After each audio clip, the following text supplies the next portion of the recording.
حمد و ثنا، کبریائی، بڑائی، عظمت، بزرگی اللہ رب العالمین خالق کائنات مالک ارض و سما کے لیے لائق و زیبا اور سزاوار ہیں، جس نے اس پوری کائنات کی تخلیق بخشی اور ہم انسانوں کو اشرف المخلوقات بنایا۔ اتنا ہی بس نہیں، قرآن کریم والفرقان حمید جیسی بابرکت اور مقدس کتاب عطا فرمائی۔ حمد و ثنا کے بعد درود و سلام نازل ہو تمام انبیاء اکرام پر، خصوصاً آخری نبی جناب محمد رسول اللہ صلی اللہ علیہ وسلم پر، آپ کے آل و اصحاب پر۔ اللہم صلی علی محمد وعلی آل محمد کما صلیت علی ابراہیم وعلی آل ابراہیم انک حمید مجید۔ اللہم بارک علی محمد وعلی آل محمد کما بارکت علی ابراہیم وعلی آل ابراہیم انک حمید مجید۔ محترم سامعین، حاضرین جمعہ، قرآن کریم سے جو آیت کریمہ آپ کے سامنے تلاوت کی گئی ہے وہ سورہ حاقہ کی ایک آیت ہے۔ پے در پہ 4 آیتیں آپ کے سامنے تلاوت کی گئی ہیں۔ حاقہ بھی قیامت کا ایک نام ہے، اسی کے مناسبت سے فکر آخرت ہمارا موضوع رہے گا۔ اللہ رب العالمین سے دعا گو ہوں، رب العالمین مجھے حق بات کہنے اور ہم سب کو اس پر عمل کرنے کی توفیق عطا فرمائے۔ رب اشرح لی صدری ویسر لی امری واحلل عقدۃ من لسانی یفقہوا قولی ربی زدنی علما اللہم انفعنی بما علمتنی وعلمنی ما ینفعونی وزدنی علما۔ سامعین، فکر آخرت ہمارے اندر ہونا اتنا ہی ضروری ہے جتنا کہ ضروری ہمارے جسم کے اندر جان کا ہونا ہے، جتنا ضروری ہماری روح کو آکسیجن کا ہونا ہے، اتنا ہی ضروری ہمارے لیے، ہماری ذات کی بقا کے لیے فکر آخرت ہونا ضروری ہے۔ کیونکہ اللہ رب العالمین نے ہمیں حقیقی معنوں میں عبادت کے لیے پیدا کیا اور ہمارا مقصد اللہ رب العالمین نے آخرت بتایا۔ ہمارا مقصد دنیا نہیں ہے، ہمارا مقصد دنیا کا معنی دنیا حاصل کرنا اور دنیا کے اندر مشغول ہو جانا نہیں ہے، بلکہ یہ دنیا ہماری ضرورت ہے، منزل ہماری آخرت ہے۔ تو ہمیں آخرت کی فکر کرنی ہے۔ آخرت کو فکر کرتے ہوئے، آخرت کی فکر کرتے ہوئے ہمیں زیادہ سے زیادہ نیک اعمال کرنے ہیں۔ کیونکہ اس دن، آخرت کے دن، قیامت کے دن، اگر کوئی چیز ہمارے کام آئے گی، کوئی چیز ہمارے لیے وہاں پر نجات کا ذریعہ بنے گی، اگر بنے گی تو نیک اعمال ہمارے لیے نجات کا ذریعہ بنیں گے۔ قیامت کا دن بہت ہولناک دن ہوگا۔ قیامت کا دن بڑا ہی نازک دن ہوگا، 50,000 سال کا ایک دن ہوگا۔ اللہ رب العالمین قرآن کریم والفرقان حمید سورہ حاقہ میں ارشاد فرماتا ہے، الحاقہ ما الحاقہ وما ادراک ما الحاقہ۔ ثابت ہونے والی ہے، ثابت ہونے والی کیا ہے؟ وما ادراک ما الحاقہ۔ اے نبی صلی اللہ علیہ وسلم، آپ کو کیا معلوم یہ ثابت ہونے والی کیا ہے؟ کذبت ثمود وعاد بالقاریہ۔ اس کھڑکا دینے والی کو ثمود اور عادیوں نے جھٹلایا۔ فاما ثمود فاہلکوا بالطاغیہ، جس کے نتیجے میں ثمودیوں کو بے حد خوفناک اور اونچی آواز سے اللہ نے ہلاک اور برباد کر دیا۔ یعنی قیامت کے دن کو، جزا اور سزا کے دن کو قوم عاد نے جھٹلایا، قوم سمود نے جھٹلایا۔ نتیجہ کیا ہوا؟ فَأَمَّا ثَمُودُ فَأُهْلِكُوا بِالطَّاغِيَةِ۔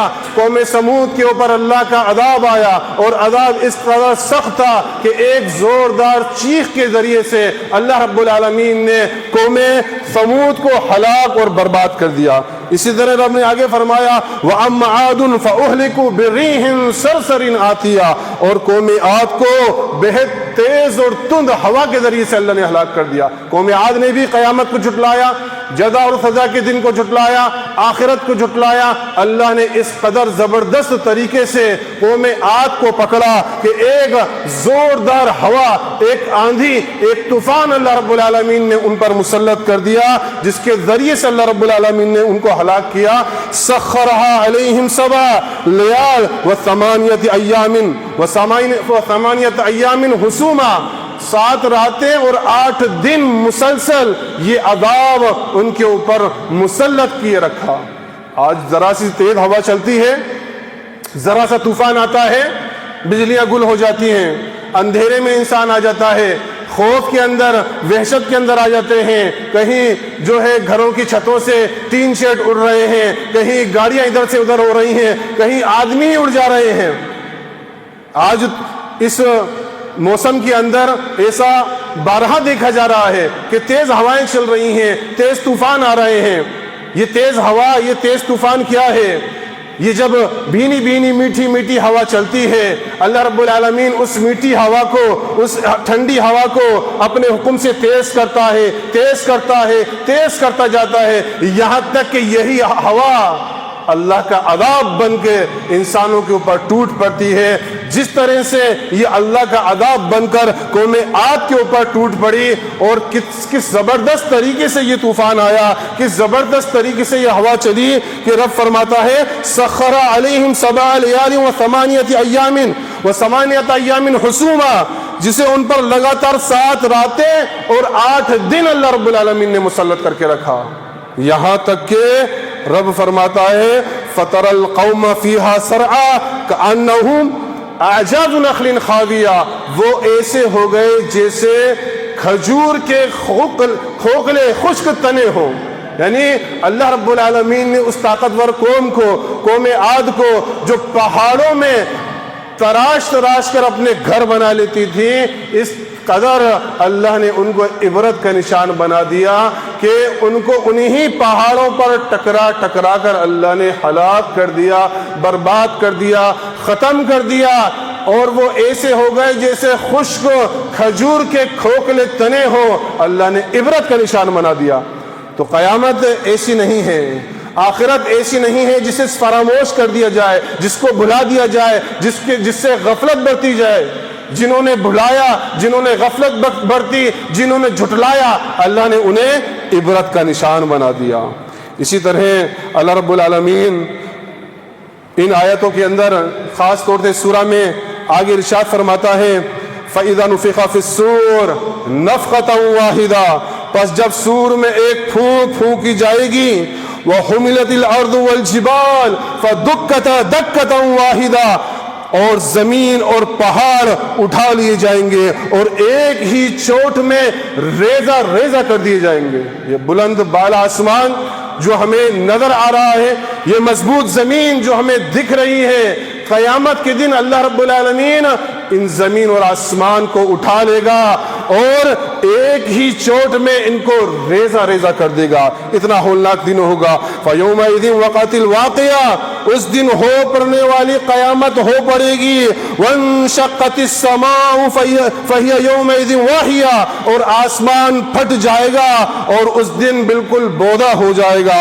وَالْمَلَكُ عَلَىٰ أَرْجَائِهَا وَيَحْمِلُ عَرْشَ رَبِّكَ فَوْقَهُمْ يَوْمَئِذٍ ثَمَانِيَةٌ، اس کے کناروں پر اس دن فرشتے ہوں گے اور تیرے پروردگار کا عرش اس دن 8 فرشتے اٹھائے ہوئے ہوں گے۔ آسمان کو اللہ برباد کر دے گا، ریزہ ریزہ کر دے گا، ٹکڑا ٹکڑا کر دے گا۔ آسمان کے فرشتے کہاں ہوں گے؟ اس کے کناروں پر ہوں گے۔ اللہ کا عرش اللہ رب العالمین فرما رہا ہے کہاں ہوگا؟ 8 فرشتے اس دن اللہ کا عرش اٹھائے ہوئے ہوں گے۔ یومئذ تعرضون لا تخفى منکم خافیہ، اس دن صبح تم سب اس کے سامنے پیش کیے جاؤ گے، تمہارا کوئی پوشیدہ سے پوشیدہ عمل بھی، کوئی بھید بھی بھید نہیں رہے گا۔ فَأَمَّا مَنْ أُوتِيَ كِتَابَهُ بِيَمِينِهِ فَيَقُولُ هَاؤُمُ اقْرَءُوا كِتَابِيَهْ، سو جس کے نامہ اعمال اس کے دائیں ہاتھ میں دیے جائیں گے وہ کہے گا لو میرے نامہ اعمال پڑھ لو۔ اللہ اکبر۔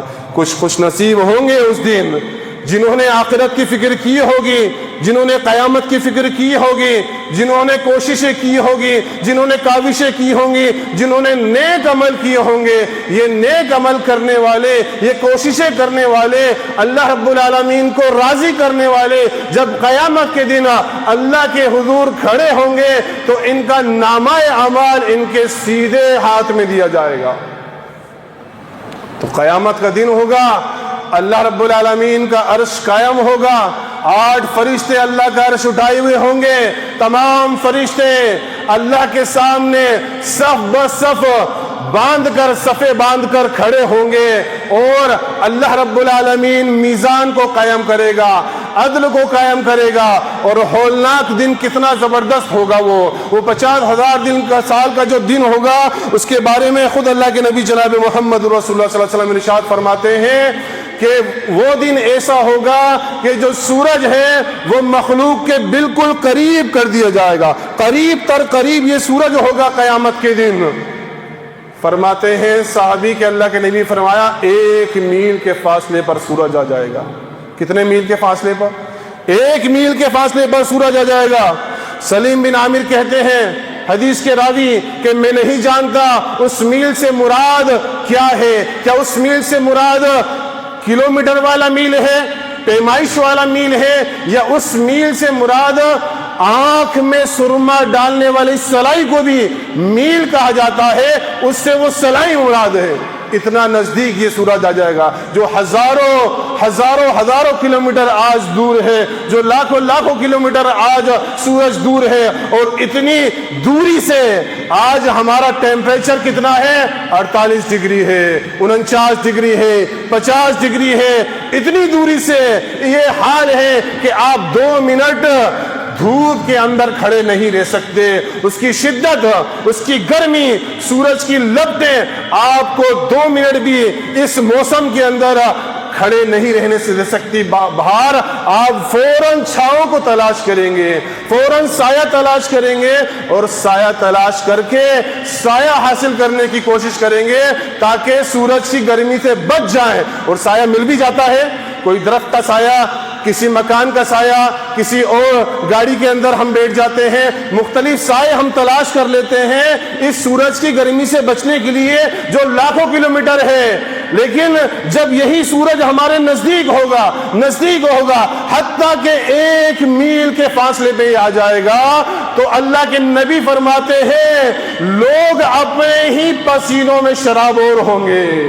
اللہ اکبر۔ کتنا پسینہ ہوگا؟ ان کے عمل کے مطابق ان کا پسینہ ہوگا۔ اگر انسان کم گنہگار ہوگا، نیکیاں زیادہ ہوں گی، اس کے ٹخنوں تک اسی کا پسینہ ہوگا، اس کے ٹخنے اس کے پسینے میں ڈوبے ہوں گے۔ اس سے زیادہ گنہگار ہوگا، گھٹنوں تک پسینہ ہوگا۔ اس سے زیادہ گنہگار ہوگا، ناف تک پسینہ ہوگا۔ اس سے زیادہ گنہگار ہوگا، اللہ کے نبی جناب محمد رسول اللہ صلی اللہ علیہ وسلم ارشاد فرماتے ہیں بعض لوگوں کے پسینے کی لگام لگی ہوگی اور بعض اپنے ہی پسینوں میں ڈبکیاں کھا رہے ہوں گے۔ کیسا منظر ہوگا؟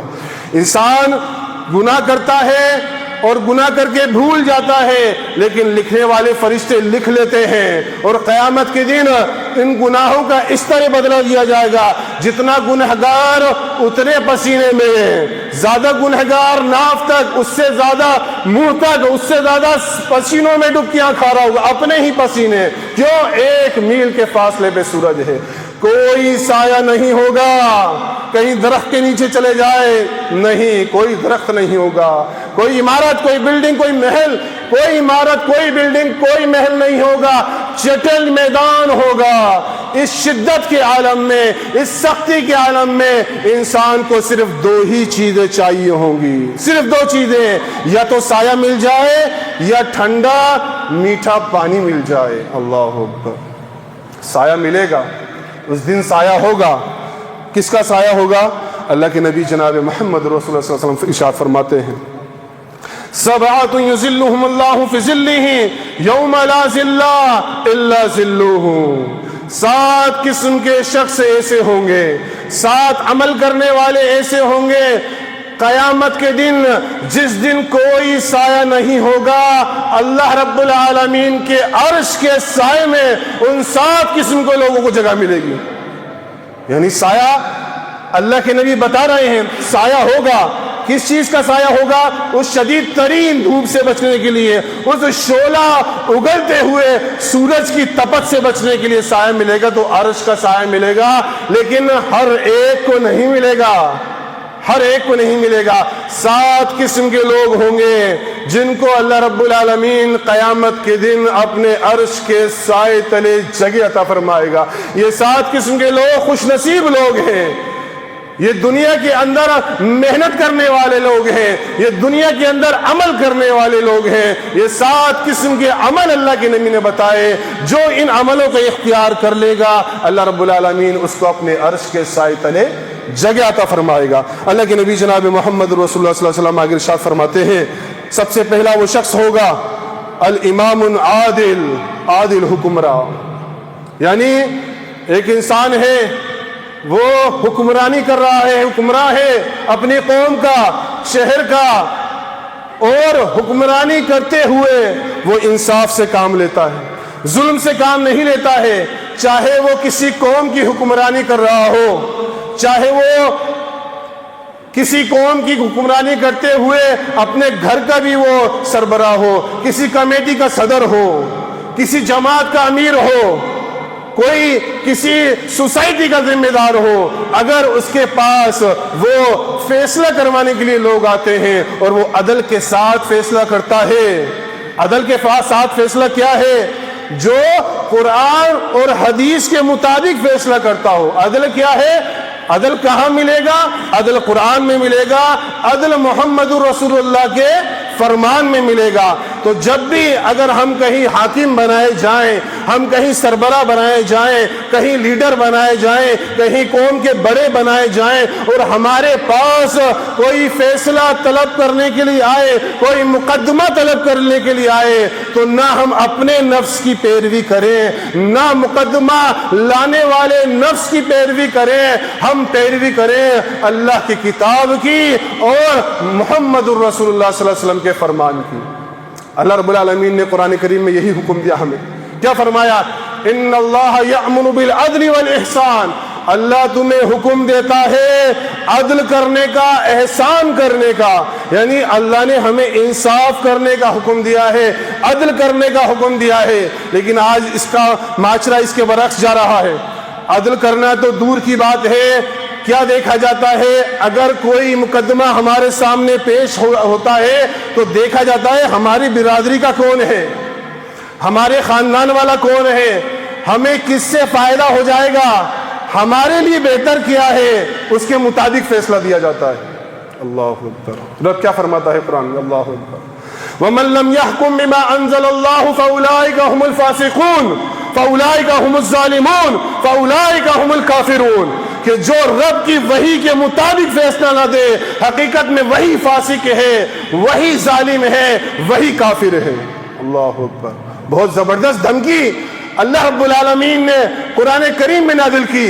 یہ 3 آیت ہیں، تینوں آیت ایک ہی سورہ میں ہیں الگ الگ جگہ، اور تینوں کے اندر اللہ نے ایک ہی بات فرمائی وَمَن لَّمْ يَحْكُم بِمَا أَنزَلَ اللَّهُ فَأُولَٰئِكَ هُمُ الْفَاسِقُونَ.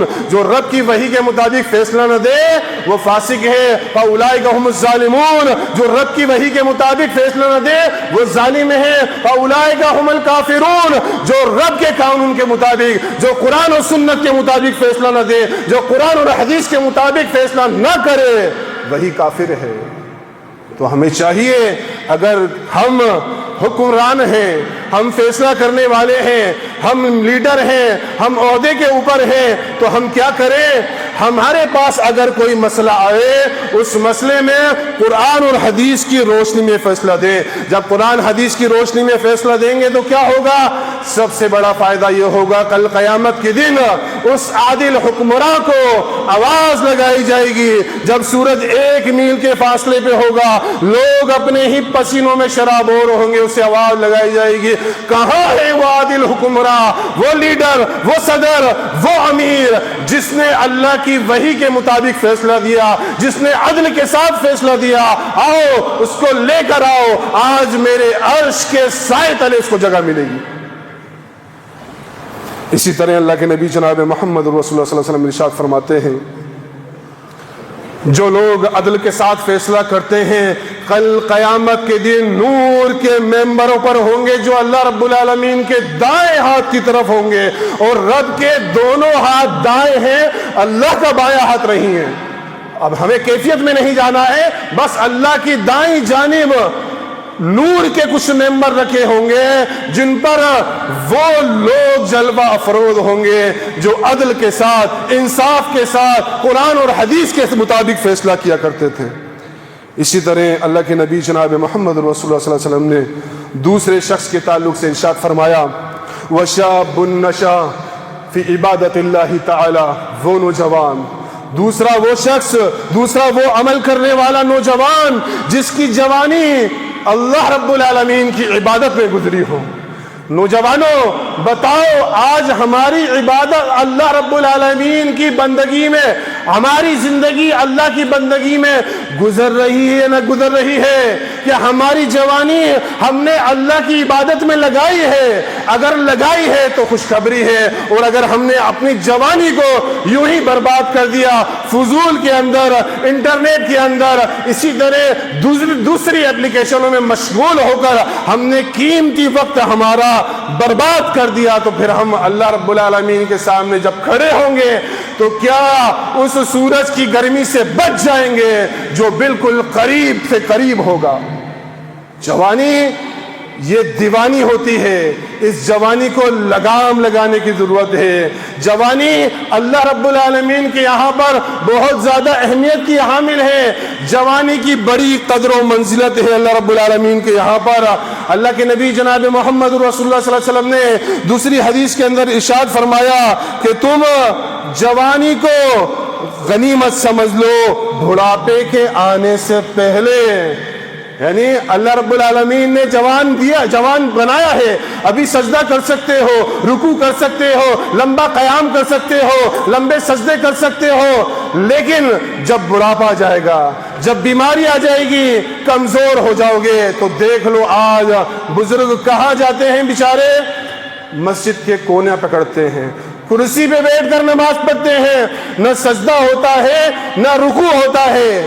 تو یہ جوانی کیا ہے؟ یہ غنیمت ہے. بڑھاپے سے آنے سے پہلے, بڑھاپے کے آنے سے پہلے جوانی کو غنیمت جان لو, اور اس جوانی کو اللہ رب العالمین کی عبادت کے اندر لگا دو, اللہ رب العالمین کی بندگی میں لگا دو.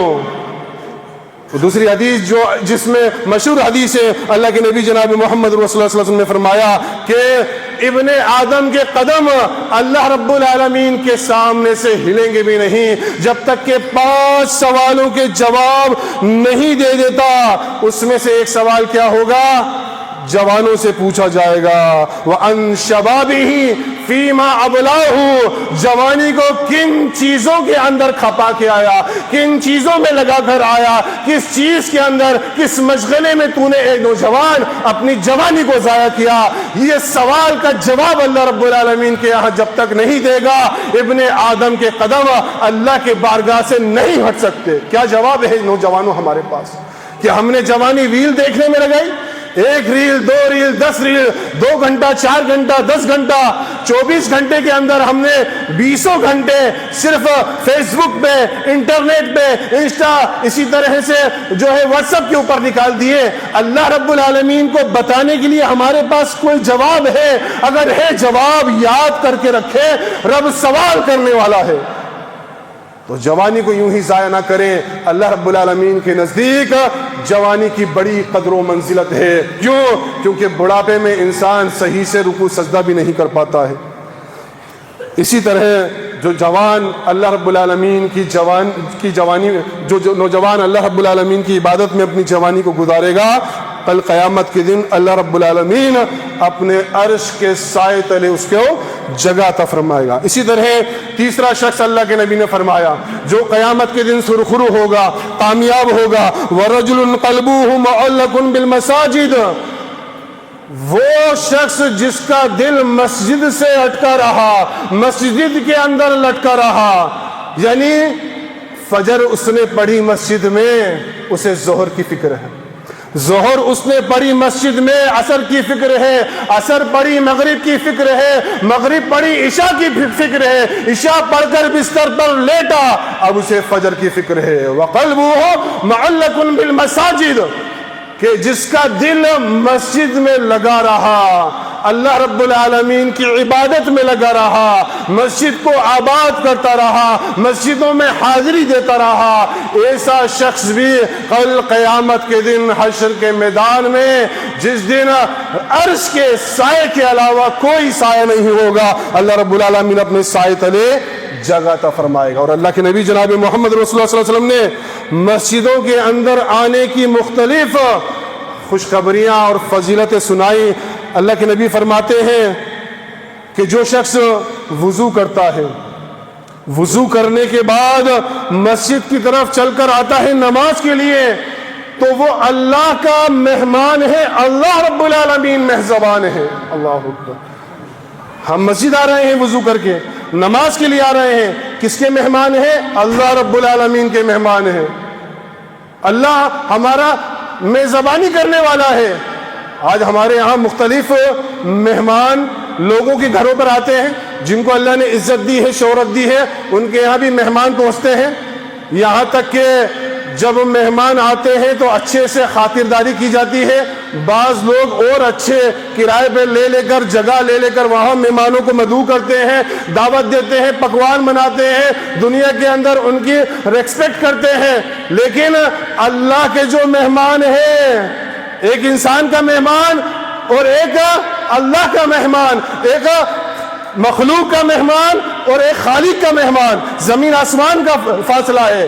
نبی صلی اللہ علیہ وسلم دوسری حدیث میں کیا فرماتے ہیں؟ جب وضو کر کے نماز کے لیے انسان مسجد آتا ہے تو اللہ جنت میں اس کی مہمان نوازی کے لیے دسترخوان تیار کرتا ہے۔ اللہ اکبر۔ یعنی جتنے بھی ہماری دنیاوی جو تام جھام ہیں، اللہ رب العالمین کی مہمان نوازی کے آگے سب فیل ہیں۔ اللہ جنت کے اندر مہمان نوازی تیار کرے گا اس کے لیے جو مسجد کے اندر باوضو ہو کر اللہ رب العالمین کے لیے نماز پڑھنے کے لیے آتا ہے، اللہ کا ذکر کرنے کے لیے آتا ہے۔ تو یاد رکھیے، جس کا مسجد سے ہمیشہ دل اٹکا رہا، کل قیامت کے دن حشر کے میدان میں اللہ رب العالمین اپنے سائے تلے اس شخص کو جگہ عطا فرمائے گا۔ اسی طرح اللہ کے نبی جناب محمد رسول اللہ صلی اللہ علیہ وسلم نے ارشاد فرمایا، چوتھا وہ شخص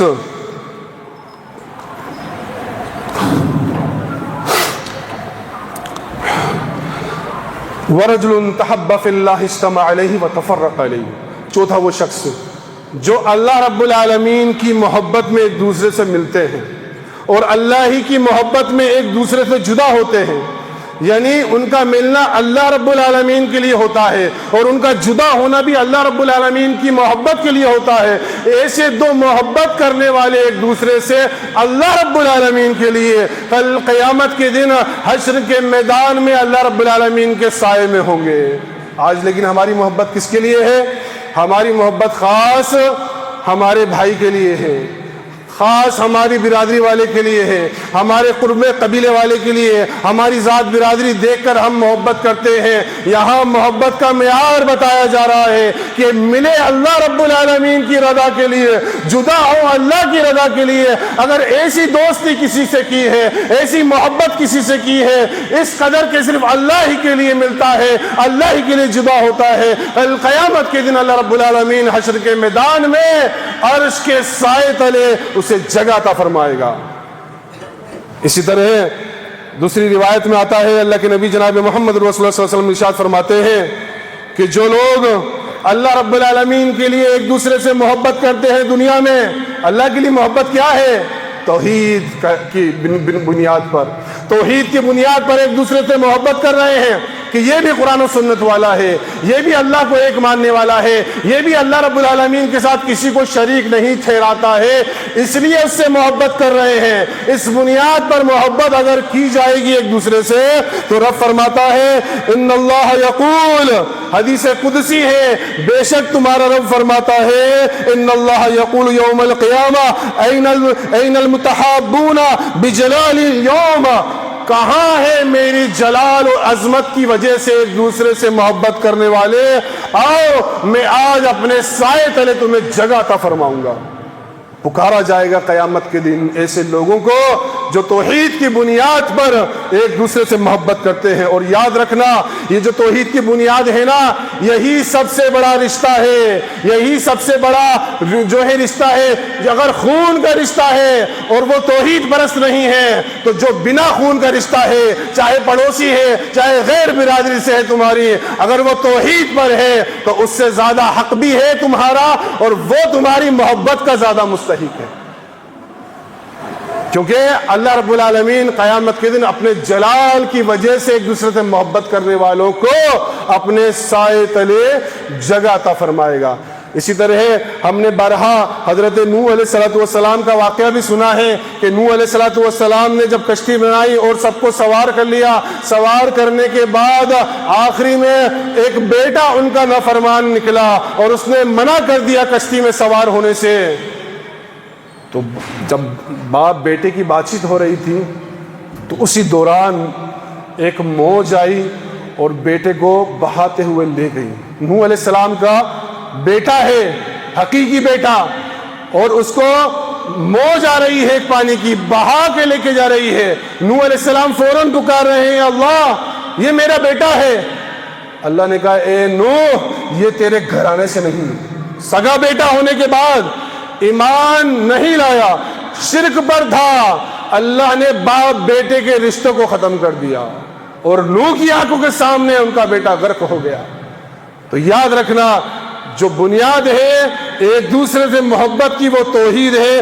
اللہ کے لیے ایک دوسرے سے محبت کریں گے، اللہ رب العالمین کے لیے ہی ملیں گے اور اللہ کے لیے ہی جدا ہوں گے۔ کل قیامت کے دن حشر کے میدان میں اللہ رب العالمین اپنے سائے تلے جگہ عطا فرمائے گا۔ اسی طرح پانچویں شخص کے تعلق سے اللہ کے نبی فرماتے ہیں وَرَجُلٌ دَعَتْهُ امْرَأَةٌ ذَاتُ مَنْصَبٍ وَجَمَالٍ فَقَالَ إِنِّي أَخَافُ اللَّهَ، کہ ایک وہ نوجوان جس کو ایک اونچے منصب والی خوبصورت عورت دعوت گناہ دے اور وہ اس گناہ کی دعوت پر کہے انی اخاف اللہ، میں اللہ سے ڈرنے والا ہوں۔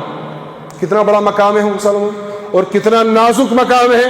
ایک اعلیٰ منصب والی خاتون ہے، حسن و جمال والی خاتون ہے اور دعوت گناہ دے رہی ہے، زنا کے اوپر ابھار رہی ہے، زنا کی دعوت دے رہی ہے، اور وہ نوجوان اس دعوت کو قبول نہ کر کے اس کی دعوت ٹھکراتے ہوئے کہہ رہا ہے انی اخاف اللہ، میں اللہ سے ڈرنے والا ہوں۔ ایسا نوجوان جو پاک دامن رہا دنیا کے اندر، جو بے حیائی سے، برائی سے، زنا سے دور رہا، کل قیامت کے دن اس نوجوان کو آواز لگائی جائے گی کہ اے نوجوان آؤ ہمارے عرش، اللہ فرمائے گا اے فرشتے لے کر آؤ ان کو، میرے عرش کے سائے تلے ان کو جگہ عطا کی جائے گی۔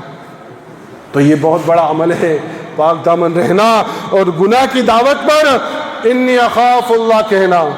جیسے کہ کہا حضرت یوسف علیہ السلام نے، زلیخا نے بارہا یوسف علیہ السلام کو ورگلایا، ان کی دلی منشا سے انہیں بھٹکانے کی کوشش کری، گناہ کی دعوت دی، یہاں تک کہ رب فرماتا ہے سورہ یوسف میں وَرَاوَدَتْهُ الَّتِي هُوَ فِي بَيْتِهَا عَن نَفْسِهِ وَغَلَّقَتِ الْأَبْوَابَ وَقَالَتْ هَيْتَ لَكَ قَالَ مَعَاذَ اللَّهِ، کہ زلیخا نے سارے دروازے بند کر لیے۔ سارے دروازے بند کرنے کے بعد کسی کا ڈر رہتا ہے؟ نہیں، کسی کا ڈر نہیں ہے۔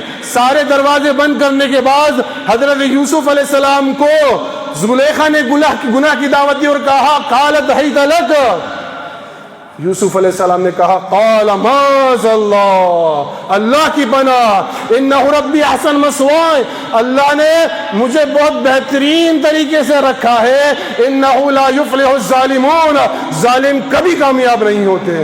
حضرت یوسف علیہ السلام نے اس کی گناہ کی دعوت کو فوراً ٹھکرا دیا، جبکہ وہ اعلیٰ خاندان سے تھی، عزیز مصر کی بیوی تھی، حسن و جمال میں بھی تھی، لیکن پاک دامنی اختیار کری اور اللہ سے دعا کی، اللہ نے ان کی حفاظت کری اور وہ بھاگے، اس گناہ کی دعوت سے بچتے ہوئے دروازوں کی طرف بھاگے اور تمام دروازے کھولتے ہوئے وہ باہر نکل گئے، لیکن اس بند کمرے میں جہاں کوئی نہیں دیکھ رہا تھا اللہ کے خوف کو فراموش نہیں کیا۔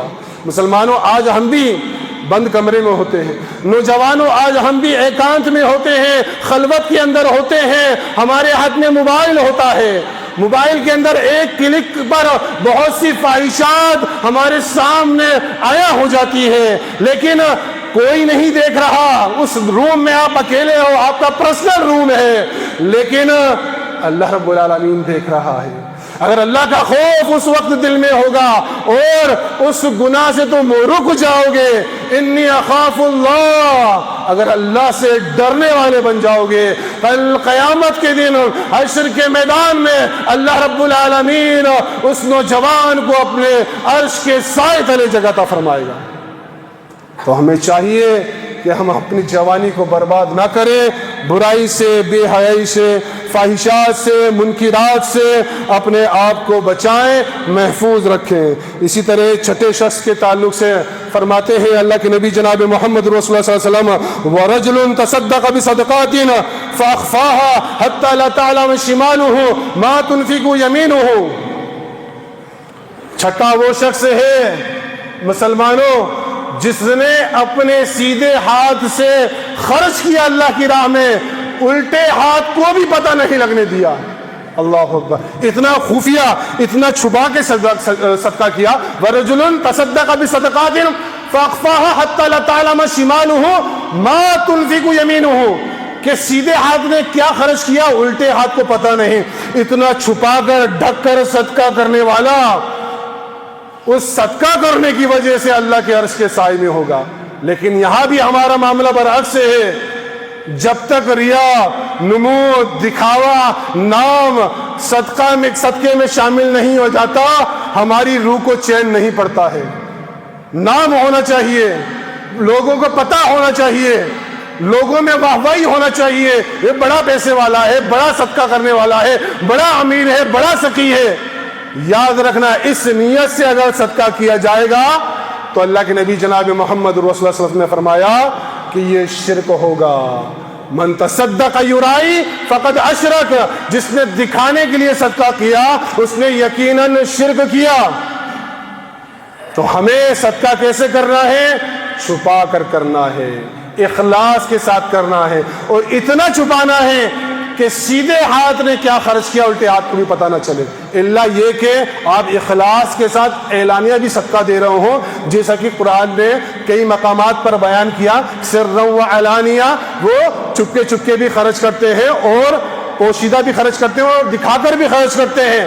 تو اخلاص کے ساتھ اگر دکھا کر بھی خرچ کرے گا، وہ خرچ کرنا، وہ صدقہ اس کے لیے نجات کا باعث بنے گا۔ لیکن اگر ریا آ گئی تو ریا کے اندر، دکھاوے کے اندر اگر آ گیا تو اس کا صدقہ قابل قبول نہیں ہے۔ تو وہ شخص جس نے اللہ کی راہ میں خرچ کیا، اس طرح سے خرچ کیا کہ سیدھے ہاتھ نے کیا خرچ کیا الٹے ہاتھ کو پتہ نہیں، ایسے شخص کو اللہ رب العالمین قیامت کے دن حشر کے میدان میں، جس دن اللہ کے سائے کے علاوہ کوئی سایہ نہیں ہوگا، اللہ اپنے عرش کے سائے تلے سے جگہ عطا فرمائے گا۔ ساتواں اور آخری شخص، اللہ کے نبی فرماتے ہیں وَرَجُلٌ ذَكَرَ اللَّهَ خَالِيًا فَفَاضَتْ عَيْنَاهُ، ساتواں وہ شخص ہے جو خلوت کے اندر، اکیلے کے اندر، تنہائی کے اندر اللہ کا ذکر کرے اور اس کی آنکھیں اشکبار ہو جائیں۔ اللہ اکبر، جب ہم خلوت میں ہوتے ہیں، اکیلے میں ہوتے ہیں تو ہمیں گناہ سوجتے ہیں، ہمیں نافرمانیاں سوجتی ہیں،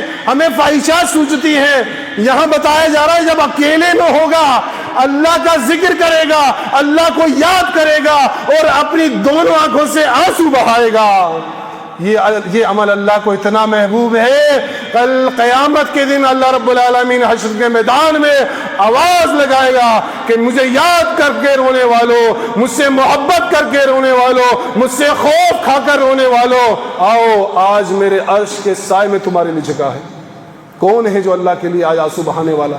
کبھی ہم نے سوچا، کبھی یہ لمحہ ہماری زندگی میں آیا کہ ہم اکیلے تنہا بیٹھے ہوں، ہم نے وضو کیا ہو، 2 رکعت نماز پڑھی ہو اور اللہ کے سامنے اپنے ہاتھوں کو پھیلا کر اپنے گناہوں کی مغفرت مانگتے ہوئے اللہ کے خوف سے ہماری آنکھیں اشکبار ہوئی ہوں؟ کبھی ایسا لمحہ ہمارے ساتھ بھی آئے ہیں مسلمانوں؟ گناہ کے تو بہت سارے لمحے ہیں، گناہ کے تو بہت سارے اوقات اور وقت گزر چکے ہیں، کیا یہ وقت بھی ہماری زندگی میں آیا ہے؟ اگر نہیں آیا ہے تو لانے کی ضرورت ہے، نہیں آیا ہے تو یہ وقت لانے کی ضرورت ہے، عمل کرنے کی ضرورت ہے اس دن کے لیے جس دن اللہ رب العالمین حساب اور کتاب لے گا، سورج 1 میل کے فاصلے پہ ہوگا، تانبے کی طرح زمین تپ رہی ہوگی، لوگ اپنے ہی پسینوں میں شرابور ہوں گے۔ اس دن اللہ رب العالمین آج دنیا میں عمل کرنے والے کو اپنے عرش کے سائے تلے جگہ عطا فرمائے گا۔ پھر یہ جو آنسو ہیں، اس کی فضیلت اللہ کے نبی جناب محمد رسول اللہ صلی اللہ علیہ وسلم نے اور بیان فرمائی دوسرے حدیث میں، اور کہا کہ اللہ رب العالمین کے نزدیک 2 قطرے سب سے زیادہ محبوب ہیں۔ ایک تو وہ خون کا قطرہ جو جہاد فی سبیل اللہ کرتے ہوئے لڑتے ہوئے مجاہد کے جسم سے تیر و تلوار لگنے کے بعد ٹپکتا ہے، وہ قطرہ اللہ کو محبوب ہے، اور دوسرا وہ قطرہ جو خلوت کے اندر اللہ کو یاد کرتے ہوئے اس کی آنکھوں سے آنسو کا ٹپکتا ہے۔ کتنی اہمیت ہے ان آنسوؤں کی، بہا کے دیکھیں، رب کو راضی کر کے دیکھیں۔ آج موقع ہے، زندگی ہے، سانسیں چل رہی ہیں، مسجد میں آنے کی ہمت ہے، طاقت ہے، وضو بنانے کا شوق ہے، قدرت ہے، دعا پہ اختیار ہے، ہمیں اللہ نے دیا ہے، بہائیں اللہ کے سامنے آنسو۔ کہیں ایسا نہ ہو یہ زندگی ختم ہو جائے پھر دوبارہ نہ ملے، کہیں ایسا نہ ہو یہ صحت برباد ہو جائے پھر دوبارہ نہ ملے، کہیں ایسا نہ ہو یہ وقت نکل جائے پھر دوبارہ نہ ملے۔ ابھی وقت ہے، موقع ہے، سانسیں چل رہی ہیں، اللہ کو راضی کر لیا جائے۔ اور اللہ کو راضی کرنے کا موقع، ایک سنہرا موقع بھی اللہ رب العالمین دے رہا ہے۔ جی ہاں، عشر ذی الحجہ شروع ہونے والا ہے۔ عشر ذی الحجہ کی شروع کے جو ہے 10 راتوں کی قسم اللہ نے اپنی کتاب میں اٹھائی ہے۔ والفجر ولیال عشر، قسم ہے فجر کی اور قسم ہے 10 راتوں کی۔ یہ جو عشر ذی الحجہ کے 10 دن ہے نا، 1 تاریخ سے لے کر 10 تاریخ تک، یہ قربانی کے مہینے کے جو شروع کے دن ہیں، اللہ رب العالمین نے ان کی قسم کھائی ہے، ان دنوں کی راتوں کی قسم کھائی ہے۔ اور اللہ کے نبی نے فرمایا کہ اس کے اندر عمل کرنا اللہ رب العالمین کو سب سے زیادہ محبوب ہے۔ دنیا کے تمام دنوں میں سب سے زیادہ افضل عمل اللہ کے نزدیک اگر ہے تو اس دن کیا جانے والا عمل ہے، ان 10 دنوں میں کیا جانے والا عمل ہے۔ صحابہ نے دریافت کیا، پوچھا، اے اللہ کے نبی، کیا جہاد فی سبیل اللہ بھی نہیں؟ کیا اللہ کی راہ میں جہاد کرنے والا، تیروں تلواروں کی یورش اور بارش کو سہنے والا میدان جہاد میں جہاد کر رہا ہے دوسرے دنوں میں، کیا عشر ذی الحجہ ان 10 دنوں میں عمل کرنے والا اس سے بھی زیادہ افضل ہو سکتا ہے؟ اللہ کے نبی نے فرمایا ہاں، اس سے بھی زیادہ، جہاد فی سبیل اللہ سے بھی زیادہ افضل ان 10 دنوں کا عمل ہے۔ تو ان 10 دنوں میں اللہ رب العالمین کو ہم راضی کریں، اللہ کی عبادت کریں، ذکر اذکار کریں، روزہ رکھیں، نمازیں پڑھیں، تلاوت کریں، اور جو اگر میسر ہے تو قربانی کریں، اللہ رب العالمین کا ذکر جانوروں کے اوپر بھی کریں۔ تو اللہ نے ایک موقع دیا ہے ہمیں ان 10 راتوں کا اور ان 10 دنوں کا، ان کو غنیمت جانتے ہوئے ان میں عبادت کر لیں اور آخرت کے اندر اپنے لیے ذخیرہ کر لیں۔ اللہ رب العالمین سے آخر میں دعا گو ہوں، رب العالمین ہمیں ان 7 قسم کے لوگوں میں شامل فرمائے جن کو اللہ رب العالمین اپنے عرش کے سائے میں جگہ عطا فرمائے گا۔ اے اللہ ہم میں سے جو گنہگار ہیں خطا کار ہیں ان کے گناہوں کو معاف فرما دے. اے اللہ ہمیں جہنم سے نجات عطا فرما دے, جنت الفردوس میں اکٹھا فرما دے. اے اللہ فکر آخرت ہمیں نصیب فرما دے. آمین. وآخر دعوانا الحمدللہ رب العالمین.